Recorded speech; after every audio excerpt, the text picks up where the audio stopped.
Nak kucing mari kaki pun dah buat baik kok. Tengah makan nasi, kucing mari. Kucing.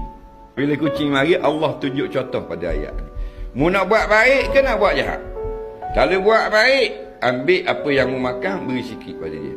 Kalau kita tengah makan nasi lemak atau makan pulut panggang, ada ikan panggang kan, dia akan bunyi dia. Minta sikit. Saya lapar.